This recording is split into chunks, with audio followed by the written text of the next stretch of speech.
ఈరోజు ఎగ్జెక్ట్ మండల పులిపాక రాజు గారి నాయకత్వంలో వారి ఆధ్వర్యంలో బండి సంజయ్ అన్న కానుక సైకిళ్ల పంపిణీ కార్యక్రమాన్ని ఏర్పాటు చేసిన అధ్యక్షుల వారికి, అదేవిధంగా ఈ మండల మన బీజేపీ కుటుంబ సభ్యులందరికీ నమస్కారాలు తెలియజేస్తూ,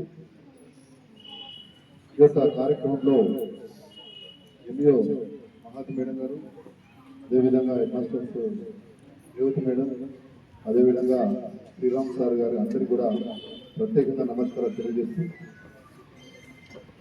బండి సంజయ్ అంటే మనందరికీ తెలుసు, పేద పిల్లలకు బడుగు బలహీన వర్గాల ఆశాజ్యోతి, కష్టపడి పైకొచ్చినటువంటి వ్యక్తి కాబట్టి ఇలా ప్రభుత్వ పాఠశాలలో చదువుతున్నటువంటి 10వ తరగతి చదువుతున్న విద్యార్థులకు సైకిళ్ల పంపిణీ 20,000 వరకు ఇవాళ మన ఆత్మ పరిపాలించినటువంటి సంగతి మనందరం తెలుసు. కాబట్టి ఈ 10వ తరగతి చదువుతున్నటువంటి విద్యార్థులు సంజయ్ అన్న మనకు గుర్తించలేదు కాబట్టి, మోడీ గుర్తించాం కాబట్టి ఆయన రిటర్న్ మనము ఏమిద్దాం మనం 10/10 అందరు కష్టపడి 10వ తరగతి ఫస్ట్ క్లాస్ లో పాస్ అయ్యి మా ఎంఈఓ మేడం గారికి, అదేవిధంగా శ్రీరామ్ సార్కి, రేవంత్ మేడం గారికి కూడా మంచి పేరు తీసుకురావాలా. మీరు సిద్దిపేట జిల్లాలో పాపంగా తెలిస్తే మళ్ళీ మేమే ఈ కుటుంబ సభ్యులు అందరం వచ్చి మీ అందరికి సన్మానం చేస్తాం. కాబట్టి బండి సంజయ్ అంటే కష్టపడి చదువుకుందామని ముందుకొచ్చిన వారికి ఆత్మగా చూస్తున్నటువంటి వ్యక్తి. సంజయనలో ఏది చెప్పుకున్నా కూడా తక్కువనే. ఎందుకంటే ప్రజా సంగ్రామ యాత్రలో ఎంతో మంది పేద విద్యార్థులకు అప్పుడు ఏది కావాలంటే అది ఇచ్చింది. సైకిల్ ఒక అబ్బాయి నాకు సైకిల్ ఏదన్నా స్కూల్కి వెళ్తారేనంటే అప్పుడే సైకిల్ వచ్చి ఇచ్చినటువంటి చరిత్ర. అప్పటి నుంచి ఆయన మైండ్ లో నిజంగా అసలు మనం 10th క్లాస్ పిల్లలకు ఇవ్వాలి, 9th క్లాస్ వాళ్ళకు కూడా ఇవ్వడం కూడా ఆయన సిద్ధంగా ఉన్నాడు. కాబట్టి సంజయ్ అన్న మాట ఇచ్చిన ప్రకారం ఉన్నాడు. కాబట్టి మనం కూడా మనం అందరం ఇష్టపడి 10th క్లాస్ లో మంచి మార్క్స్ తీసుకొచ్చి రానున్న రోజుల్లో మన దేశానికి మీరంతా పునాది రాయిగా నిలవాలని పెట్టుకుంటా ఉంటారు. సంజయ్ అన్న గారు ఈ మండలానికి, ఈ నియోజకవర్గానికి ఎన్నో నిధులు కూడా ఇవ్వడం జరిగింది.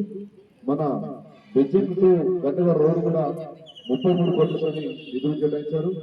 అదేవిధంగా ఈ పక్కన ఉన్నటువంటి మానేరు బీచ్, ఇది మన ఇటు చేసే బీచ్ నుంచి వెళ్ళడానికి కూడా ఒక 70 కోట్ల రూపాయలతో కూడా మనకు ఈ యొక్క నియోజకవర్గానికి మనకు నిధులు తీసుకోవడం జరిగింది. సంజయ్ అన్నకు ఈ కార్యక్రమం తర్వాత ప్రత్యేకంగా ధన్యవాదాలు తెలియజేస్తాం. అదేవిధంగా ఈ యొక్క మండలాన్ని మనం సిద్దిపేట జిల్లాలో ఉన్నామని చెప్పి ఎంతో బాధతో ఉన్నాం. అప్పుడు ఉన్నటువంటి మన సీఎం గారు కూడా గుండ్లపల్లిలో మీటింగ్ లో, మన గుండ్లపల్లి మీటింగ్ లో అన్నారు, కరీంనగర్ జిల్లాలో కలిపామని చెప్పేసి అన్నారు.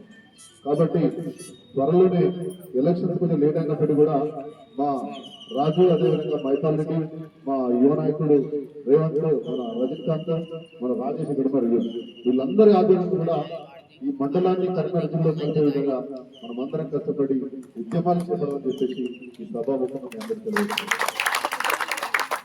ఎందుకంటే కరీంనగర్ జిల్లా, సిద్దిపేట జిల్లా అటు ఇటు మనము ఇబ్బందులు ఉన్నాం. కాబట్టి ఈ మండలం కూడా ఆ నియోజకవర్గం ఈ జిల్లాలో కలిసే విధంగా మనమందరం కలిసికట్టుగా ముందుకు వెళ్దామని తెలియజేసుకుంటూ, మా మహిళా మోర్చా మేడం గారు కూడా చాలా కష్టపడుతూ ఉన్నారు. సత్య గారు, లావణ్య గారు కూడా, వారికి కూడా ప్రత్యేక ధన్యవాదాలు తెలియజేస్తూ, యువ నాయకుడు మన రజనీ గారు కూడా ఇక్కడ వివేకానందని స్టార్ట్ పెట్టారు. యూత్కు మార్గదర్శకంగా నిలిచినటువంటి రజనీకాంత్ గారు కూడా ఇప్పుడు మేడం ప్రయత్నిస్తే పిల్లలకు ఒక కార్యక్రమం తీసుకుంటామని చెప్పారు. మేడం ఎందుకంటే ఆయన కూడా మీరు సపోర్ట్ చేయండి. చాలా మంది యువజన కూడా ఎప్పటి నుంచో యువజన సంఘాల సమితి స్టేట్ కమిటీలో ఉన్నాడు కాబట్టి వారికి కూడా మీరు సపోర్ట్ చేయాలని చెప్పి తెలియజేసుకుంటూ, ఈ యొక్క అవకాశం ఇచ్చినటువంటి రాజు గారికి ప్రత్యేకంగా ముగిస్తా ఉన్నాను.